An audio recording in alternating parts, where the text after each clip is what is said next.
अस्सलाम वालेकुम दोस्तों, उम्मीद है कि आप सब लोग ठीक होंगे। बलूचिस्तान पर हम दोनों ने आपको बहुत सी वीडियोस दिखाई, जिस पर हमने वहाँ के वाटरफॉल्स, सनसेट्स, रेलवेज़, हिस्ट्री और बहुत से खूबसूरत मकामात आप लोगों को दिखाए। लेकिन आज हम इस वीडियो में बलोच लोगों की बात करेंगे और हम इनकी 3 खूबसूरत स्टोरीज़ पर बात करेंगे जिनको एक मुनफरिद मुकाम हासिल है। और हम शुरू करेंगे बलूचिस्तान के इलाके अवारान के अवार्ड विनिंग हाउसिंग प्रोजेक्ट से। 2013 में अवारान में ज़लज़ला आया। ये वो जगह थी जहां पानी, सेहत और सड़क जैसी बुनियादी सहूलियात भी मौजूद न थीं, और इस अर्थक्वेक के बाद लोगों के घर भी बर्बाद हो गए। फिर यहाँ एक ऐसा प्रोजेक्ट इंट्रोड्यूस करवाया गया जिसने last year Asia Pacific award for civil engineering win किया। ये सब कैसे मुमकिन हुआ, आज इस वीडियो में ये मैं आपको बताऊंगा। बलूचिस्तान हुकूमत और उस वक्त की वफाकी हुकूमत के ताउन से एक हाउसिंग प्रोजेक्ट शुरू किया गया। इस मंसूबे के तहत 16,000 घर बनाए जाने थे। हाउसिंग रिकंस्ट्रक्शन का स्टाफ इस बात को मुमकिन बनाता था कि मुहैया की गई गाइडलाइन पूरी भी की जाती है या नहीं। इस मंसूबे की 5 खास बातें हैं जो कि मैं आपको बताऊंगा। Number 1, test of model houses. Karachi की NED यूनिवर्सिटी इस प्रोजेक्ट की डिज़ाइन कंसल्टेंट थी। अवारान से मजदूर कराची ले जाए गए और वहाँ एक मॉडल हाउस तामीर किया गया। इस घर को रेक्टर मशीन पर ज़लज़ले के झटके दिए गए। टेस्ट के बाद घर का मॉडल फाइनल हुआ। 12 रेक्टर स्केल तक जो घर ज़लज़ले के झटके बर्दाश्त कर गया उसको फाइनल किया गया। घर की दीवारों में बम्बू और वायर गॉज भी फिक्स किया गया। इससे घर के गिरने का जो इम्कान था वो बहुत कम हो जाता है। Number 2, registration of locals. इस प्रोजेक्ट की ख़ास बात ये थी कि यहाँ के लोकल्स ने अपने घर खुद तामीर किए। इन तमाम लोगों की रजिस्ट्रेशन की गई। आम लोगों से घर बनवाने की वजह ये थी कि इनको किसी तौर मसरूफ़ रखा जाए। Number 3, training for construction. इन सब मर्द और औरतों को ट्रेनिंग दी गई जिन्होंने अपने घर खुद बनाने थे। 2 फुट गहराई और चौड़ाई की इजाज़त दी गई। कमरे का साइज़ 15 बाय 15 फुट था और दीवार 1.5 फुट से कम चौड़ी रखने की इजाज़त दी गई। Number 4, slogan. इस प्रोजेक्ट का जो स्लोगन था वो बिल्कुल सादा भी था और मुनफरिद भी। महफूज मकान, ज़िंदगी आसान। Number 5, bank. यहाँ पर एक बैंक खोला गया। लोगों को पेमेंट चेक के ज़रिए की गई। जिन लोगों ने अब तक शनाख्ती कार्ड नहीं बनवाए थे उन्होंने पहले शनाख्ती कार्ड बनवाए।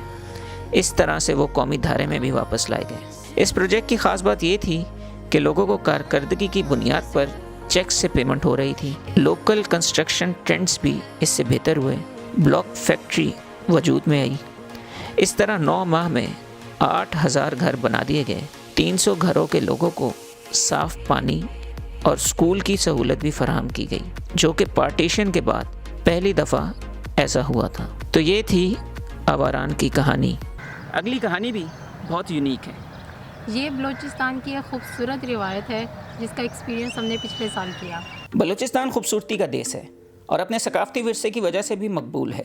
पाकिस्तान का सबसे बड़ा सूबा होने के साथ साथ जोग्राफियाई लिहाज से भी दुनिया के नक्शे पर अहम पोजीशन पर वाक़ है। बलूचिस्तान की कुछ रवायात मुल्क के दीगर इलाकों से भी मुनफरिद हैं। इन्हीं में से एक हाल है। आज के दौर में जब टेक्नोलॉजी बहुत तेज़ है और एक शख्स सामने बैठे शख्स से बात करने के बजाय मोबाइल के इस्तेमाल को तरजीह देता है, तो वहीं बलोच माशरे में ऐसी रिवायात मौजूद हैं जो एक इंसान को दूसरे से करीब तर कर देती हैं। इन्हीं में से एक हाल है। जब 2 दोस्त मिलते हैं या किसी ख़ानदानी मुलाकात के मौके पर एक शख्स दूसरे को हाल देता है। ये एक मुफस्सिल बयानिया होता है जो इस मालूमात पर मुबनी होता है कि इसने सारा दिन क्या काम किया, या ये इससे भी तवील हो सकता है जब इनकी आखिरी मुलाकात हुई हो। मेज़बान अमूमन मेहमान की सेहत और हाल दरियाफ्त करता है और फिर हाल लेता है। अपना हाल देने के बाद मेहमान पर लाजिम है कि वो मेज़बान से भी हाल दरियाफ्त करे।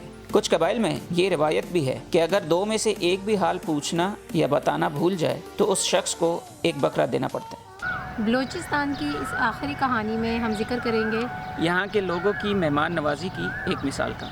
एक बलोच को छोटी उम्र में ही सिखाया जाता है कि इसके घर में जो भी आए इसकी मेहमान नवाजी करनी है। چاہے وہ اس کا دشمن ہی کیوں نہ ہو۔ ایسا ہی ایک تجربہ مجھے بھی ہوا جب میں نے یہاں سائیکل پر سفر کرنے کے دوران 40 دنوں میں صرف 5,000 روپے خرچ کیے۔ یہ کیسے ممکن ہوا جانتے ہیں۔ اس سارے سفر کے مختلف مراحل تھے۔ Number 1 budget. ٹریول کی بات کی جائے تو پہلا خیال بجٹ کا آتا ہے۔ یہ وہ واحد چیز ہوتی ہے جو لوگوں کو سفر کرنے سے روک دیتی ہے۔ اکثر لوگ سوچتے ہیں کہ شاید کسی اسپانسر کے بغیر سفر ممکن نہیں، لیکن یہ خیال سراسر غلط ہے۔ ٹریول کو کبھی بھی ایکسپینسو نہیں ہونا چاہیے۔ سائیکل، موٹر سائیکل یا پھر گاڑی کا انتخاب ہو، ہر ایک میں مناسب پیسوں میں سفر کیا جا سکتا ہے، تو دوسری طرف مناسب ہوٹل میں گزارا کر کے پیسے بچائے جا سکتے ہیں۔ میں نے ان سب باتوں کا خاص خیال رکھا۔ Number 2 avoid overpriced hot spots. میں اپنے سفر کے دوران کسی ایسی جگہ پر نہیں گیا جہاں مجھے خدشہ تھا کہ زیادہ چارج کیا جا سکتا ہے۔ اگر ایک مناسب چائے 20 روپے میں دستیاب ہے تو کیا ضرورت ہے زیادہ پیسے خرچ کرنے کی۔ Number 3 couch surfing.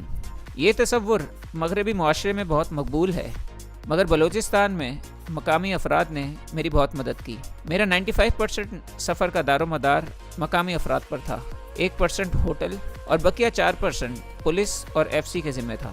اس 95% حصے میں میرے دوستوں اور آگے ان کے دوستوں نے میرے رہنے کا انتظام کیا۔ کئی جگہ پر میرا قیام مساجد میں بھی رہا۔ اگر سوشل میڈیا کا درست استعمال کیا جائے تو ہر علاقے میں مقامی دوست بنانا کوئی مشکل کام نہیں۔ Number 4 eat what the locals eat. میں نے بلوچستان میں سائیکل پر گزارے گئے 40 دنوں کے دوران کسی ایک دن بھی کسی لگژری ہوٹل سے کھانا نہیں کھایا تھا۔ سڑک کنارے موجود ہوٹلز کا انتخاب کیا۔ جو پانی عام لوگ پی رہے تھے وہی میں نے استعمال کیا۔ یہ سب باتیں آپ کو نہ صرف مقامی ٹیسٹ سے قریب کرتی ہیں بلکہ عام لوگوں کی نفسیات کو سمجھنے میں بھی مدد دیتی ہیں۔ Number 5 avoid luxury accommodation. سفر کے دوران مہنگی رہائش آپ کی دشمن ہو سکتی ہے۔